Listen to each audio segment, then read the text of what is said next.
নিত্যপণ্যের বাজার দর জানতে মৌলভীবাজার থেকে সরাসরি যুক্ত হচ্ছেন আমাদের সহকর্মী আব্দুর রব। রব, শুনতে পাচ্ছেন? আজ বাজার দর কেমন দেখছেন?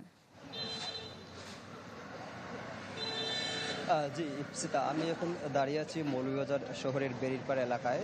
এখানে আসলে সকাল থেকে যে সবজির যে বাজার, সকাল থেকে বেচাকেনা এখানে চলে এবং ক্রেতা বিক্রেতাদের হাট ডাকে এখানে এক জমজমাট হয় ওটা। আমি যদি একটু বলি যে আমি আজকে এই যে পাইকারি যারা ব্যবসায়ী আছেন তাদের সাথে আলাপ করেছি, তারা আমাদের জানিয়েছেন যে আসলে কিছু কিছু যে শাক সবজির দাম আসলে ক্রমান্বয়ে উঠানামা করে। আমি যদি একটু বলি যে কিছু কিছু সবজির দাম কিছুটা বেড়েছে, এমনটা জানিয়েছেন যারা পাইকারি ব্যবসায়ী আছেন তারা। বরবটির দাম 10 থেকে 12 টাকা বেড়ে 80 থেকে 90 টাকায় বিক্রি হচ্ছে পাইকারি বাজারে। ঝিঙ্গা বিক্রি হচ্ছে 50 টাকায়, করলা বিক্রি হচ্ছে 70 টাকা এবং শসা বিক্রি হচ্ছে 55 টাকা। একই সাথে কাঁচামরিচ 180 থেকে 200 টাকায় বিক্রি হচ্ছে।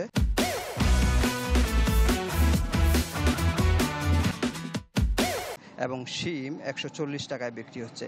এর পাশাপাশি যদি আমি এই জায়গায় একটু বলি ইপসিতা, যে পাইকারি বাজার থেকে আসলে খুচরা বাজারে যে দামের তারতম্য কিন্তু অনেক। কিছু কিছু ক্ষেত্রে আমরা দেখেছি যে দ্বিগুণ দাম।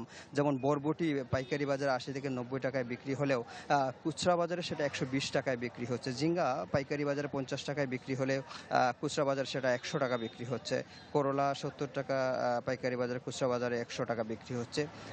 এভাবে আসলে পাইকারি বাজার থেকে খুচরা বাজারে আসলে অনেক দাম বেড়ে যায়।